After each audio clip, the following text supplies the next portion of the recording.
नमस्ते दोस्तों, आज की इस कहानी में आपका स्वागत है। मेरा नाम प्रियांशु है। मैं बिहार के एक छोटे से गांव का रहने वाला हूं और मेरी उम्र 17 साल है। यह कहानी मेरी और मेरी चचेरी भाभी की है। मैं अपने एक रिश्तेदार की शादी में उनके गांव गया हुआ था।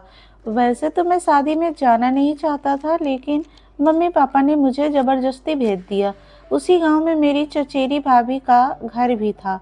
उनका नाम प्रतिमा है और उनकी शादी को करीब 5 साल हो गए थे, लेकिन अभी तक उनकी कोई संतान नहीं थी। भाभी भी उसी शादी में आई थी। मैं उन्हें दूर से देख लिया था, लेकिन उन्होंने मुझे नहीं देखा। मैंने उन्हें करीब 5 साल बाद देखा था। उस समय तो मैं उन्हें ठीक से नहीं देखा था, लेकिन इस बार तो मैं उन्हें देखता ही रह गया। वह किसी हीरोइन से कम नहीं लग रही थी। मैं उनकी खूबसूरती को शब्द में बयान नहीं कर सकता। सच कहूँ तो मुझे भैया से भी जलन होने लगी थी। उस दिन मैंने पहली बार औरतों के प्रति आकर्षण महसूस किया। मैं थोड़ा शर्मीला टाइप का हूँ और जल्दी किसी से खुलकर मिलता नहीं हूँ, खासकर लड़कियों से तो बिल्कुल भी नहीं। लेकिन भाभी की खूबसूरती और उनकी जवानी ने मेरे दिल को ही बदल रख दिया। मैं उन्हें बाहों में लेने के सपने देखने लगा। पता नहीं क्यों मेरे दिल में इस तरह के विचार आ रहे थे। मैंने अपने दिल को समझाने की बहुत कोशिश की, मगर दिल तो मानने को तैयार ही नहीं था। वह जहाँ भी जाती है उन्हें छुप छुप कर देखता रहता। उस दिन मैं पहली बार अपने दिल को इतना मजबूत होते देखा था। कुछ ही घंटों में मैं एक अच्छे भले आदमी से पागल दीवाना बन गया था। दिसंबर का महीना था तो ठंड भी कुछ ज़्यादा ही पड़ रही थी। शादी का माहौल था तो सोने की व्यवस्था भी कुछ ठीक नहीं थी। मैं इसी गांव में सोता था कि ऐसी सर्दी में रात कैसे कटेगी, लेकिन भगवान ने मेरी प्रार्थना सुन ली और मेरी समस्या का समाधान कर दिया। भाभी मुस्कुराते हुए मेरे पास आ गई और उन्होंने मुझे गले लगा लिया। तो उन्हें देखकर मैं बहुत खुश हो गया, क्योंकि यहाँ मेरी जान पहचान का कोई नहीं था। इस तरह भाभी का मुझसे लिपटना मुझे बेहद सुकून दे रहा था। पता नहीं क्यों उन्हीं की यह चुभन मुझे अपनी ओर खींचती जा रही थी। दिल कर रहा था कि भाभी मुझसे ऐसे ही लिपटी रहे। उनकी चुभन से एक अलग सी तरह का आनंद मिल रहा था, जैसे मैंने पहली बार महसूस किया था। मैं बिल्कुल मदहोश सा हो गया था। तभी भाभी मुझसे अलग होते हुए बोली, प्रियांशु तुम कब आए? मैंने कहा, भाभी तो मैं तो दिन में आ गया था। तब भाभी मुझे देखकर बोली, क्या बात है प्रियांशु, तुम कुछ परेशान लग रहे हो। मैंने भाभी को अपनी रात बिताने की समस्या बताई तो वह बोली, इसमें परेशान होने की क्या बात है, तुम मेरे साथ चलो, मेरे घर पे आराम से सो जाना। मैं खुश हो गया और भाभी के साथ उनके घर की तरफ चल पड़ा। अंधेरी रात थी और रास्ता भी बहुत सुनसान था। भाभी ने कहा, प्रियांशु मुझे अपना हाथ दे दो, अंधेरे में तुम्हें रास्ते का पता नहीं चलेगा। मैंने अपना हाथ भाभी की तरफ बढ़ा दिया। जैसे ही उन्होंने मेरा हाथ अपने कोमल हाथों में लिया, मेरे पूरे बदन में एक सिहरन सी दौड़ गई। उनके कोमल हाथों को पकड़कर मुझे बहुत अच्छा लग रहा था।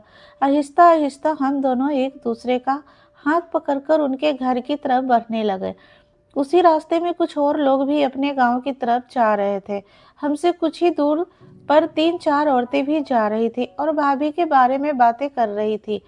उनमें से एक ने कहा, सीमा कल तुम्हारी बेटी की सगाई है, तुम प्रतिमा को मत बुलाना, नहीं तो तुम काम में बाधा आ जाएगी, शुभ काम में बाधा आ जाएगी। ऐसे शुभ मौके पर बांझ का साया भी नहीं पड़ना चाहिए। एक ने तो यहाँ तक कह दिया, इसके पति को तो इसे तलाक दे देना चाहिए और दूसरी शादी करके अपना घर बसा लेना चाहिए।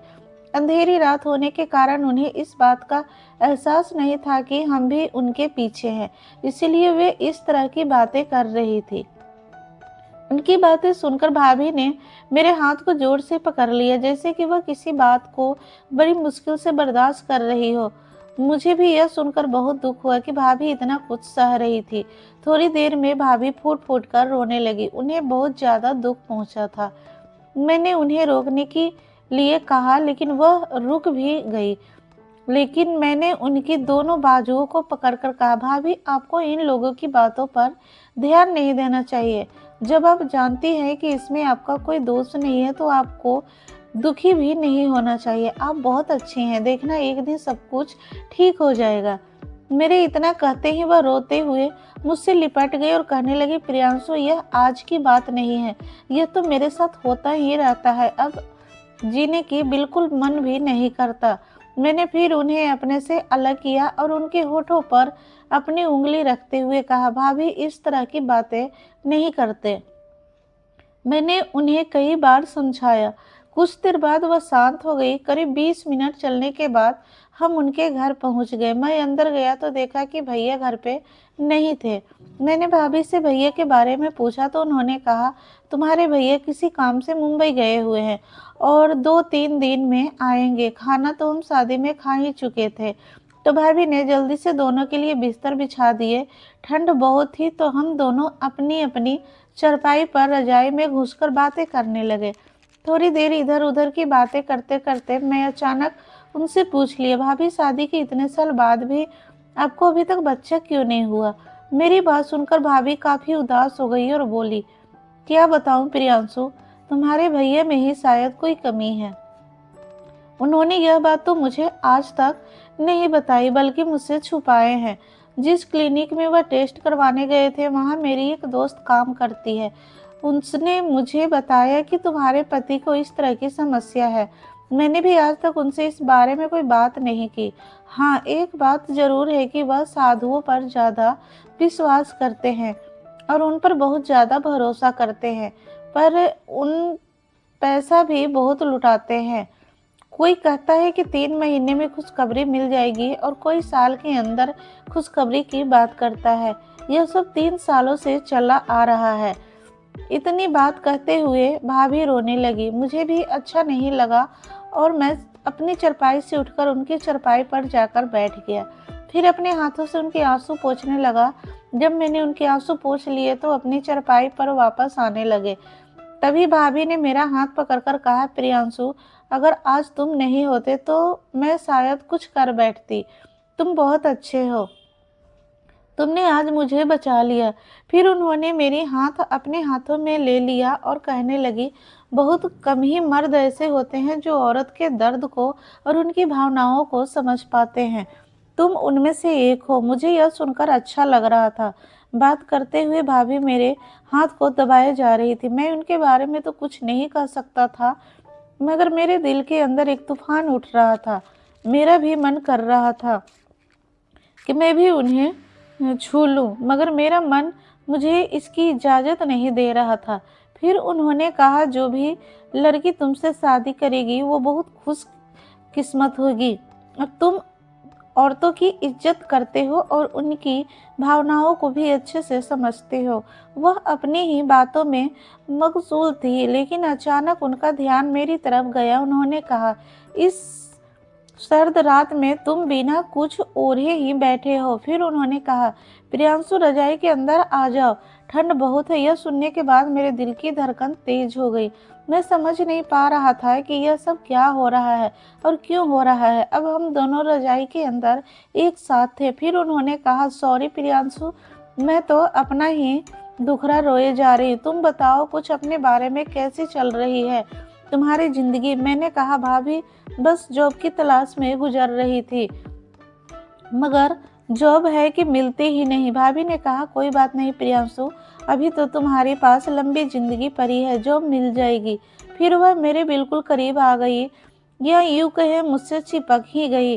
प्रियांशु, तुम्हारे मन में कभी ऐसा विचार नहीं आया कि तुम्हारी भी एक गर्लफ्रेंड होनी चाहिए? मैंने कहा, भाभी विचार तो आते हैं लेकिन कोई ऐसी मिली ही नहीं आज तक। फिर भाभी मेरी तरफ मुड़ गई और बोली, प्रियांशु तुम्हें किस तरह की गर्लफ्रेंड चाहिए? मैंने भी इत्तेफाक से कह दिया, बिल्कुल आपकी तरह चाहिए। उन्होंने मुस्कुराते हुए कहा, मेरी तरह ही क्यों चाहिए? मैंने कहा, क्योंकि आप बहुत सुंदर हैं, समझदार हैं और एक अच्छे दिल की इंसान भी हैं। भाभी कहने लगी, तुम झूठ बोल रहे हो। मैं भाभी से कहा, मैं झूठ क्यों बोलूँगा, काश आप मेरी नज़रों से देख पाते। फिर उन्होंने एक ऐसा सवाल पूछा जिससे मेरा दिमाग एकदम चकरा गया। उन्होंने पूछा, क्या मैं तुम्हें अच्छी लगती हूँ? मैंने कहा, अच्छी नहीं भाभी, बहुत अच्छी लगती हो। अब तुम्हें थोड़ा थोड़ा मुझे यकीन हो रहा था कि भाभी भी मुझ में रुचि ले रही हैं। बाहर सर्दी गहरी हो रही थी और अंदर का माहौल आहिस्ता आहिस्ता गर्म होता जा रहा था। फिर भाभी बोली, तुम पहले इंसान हो प्रियांशु जिसे मुझ में इतने गुण दिखते हैं। ऐसा लग रहा था जैसे मेरी बातों से भाभी को बहुत खुशी मिल रही थी। मैं भाभी से एक बात कहना चाहता था, लेकिन शब्द जुबान पर आते आते रुक जाते थे। मुझे डर था कि भाभी कहीं मेरी बात का बुरा न मान जाए।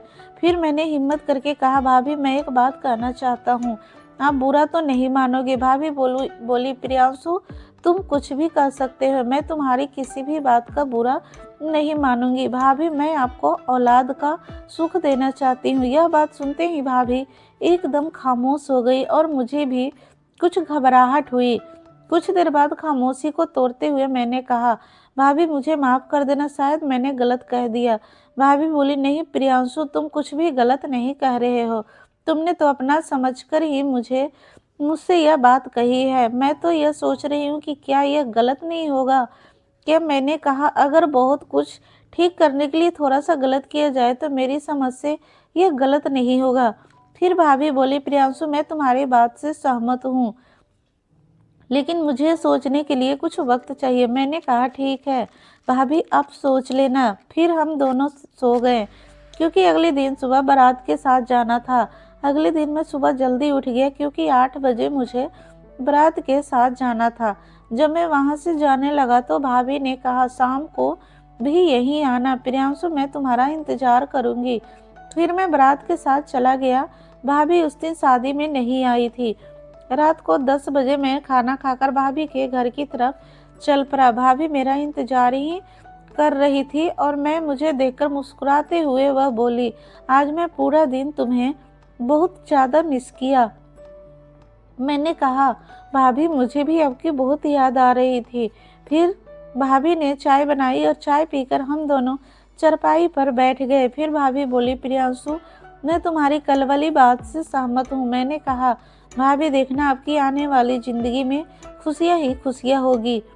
भाभी बोली, तुम्हारा यह एहसान मैं मरते दम तक नहीं भूलूंगी और आखिरी सांस तक तुम मेरे दिल में एक देवता की तरह बसे रहोगे। फिर आहिस्ता आहिस्ता हम दोनों एक दूसरे की बाहों में समाते चले गए और दो जिस्म एक जान हो गए। अगले दिन भाभी बहुत ज़्यादा खुश लग रही थी और मैं भी उन्हें देखकर खुश था। फिर भाभी ने मुझसे कहा, प्रियांशु तुमने मेरी हर तमन्ना पूरी कर दी है, इसके लिए थैंक्स। मैंने कहा, भाभी थैंक्स कहने की कोई ज़रूरत नहीं है, मैं तो बस आपकी खुशी चाहता हूँ और भगवान से यही दुआ करूँगा कि आप हमेशा खुश रहें। इस तरह मैं भाभी के घर पर 2 दिन रहा और मैं उन्हें हर खुशी को भरपूर प्रयास किया। जब मैं वहाँ से वापस आ रहा था तो भाभी की आंखों में आंसू थे। मैंने उन्हें गले लगाया और उनसे दोबारा मिलने का वादा करके अपने घर के लिए रवाना हो गया। करीब 2 महीने बाद मुझे उनका फ़ोन आया। वह कह रही थी कि मैं माँ बनने वाली हूँ। मुझे यह बात सुनकर बहुत खुशी हुई और मैंने भगवान का धन्यवाद किया। दिवाली के कुछ दिन बाद भाभी को पुत्र की प्राप्ति हुई। मेरा बहुत मन था कि मैं अपने बेटे को देखने जाऊं, लेकिन भाभी मेरे दूर के रिश्ते में थी, तो बिना कारण उनके घर जाना उचित नहीं लगा। उन दिनों स्मार्टफोन भी नहीं हुआ करते थे जिसमें मैं अपने बेटे की तस्वीर देख पाता। आखिरकार 2 साल बाद एक रिश्तेदार की शादी में भाभी से मुलाकात हो गई। फिर मैंने वहां अपने बेटे को देखा। मेरी आंखें नम हो गई और मैं बहुत भावुक हो गया था, लेकिन मैंने किसी तरह अपने ऊपर काबू रखा। भाभी बहुत खुश थी और उनकी खुशी देखकर मुझे अच्छा लग रहा था। मेरा जीवन सफल हो गया है। तो दोस्तों, यह थी हमारी आज की कहानी। अगर आपको यह कहानी पसंद आई हो तो लाइक करें और अपने दोस्तों को शेयर करें। आगे भी ऐसे ही रोमांचक कहानी के लिए चैनल को सब्सक्राइब करें और बेल आइकन दबाना ना भूलें, ताकि आप हमारी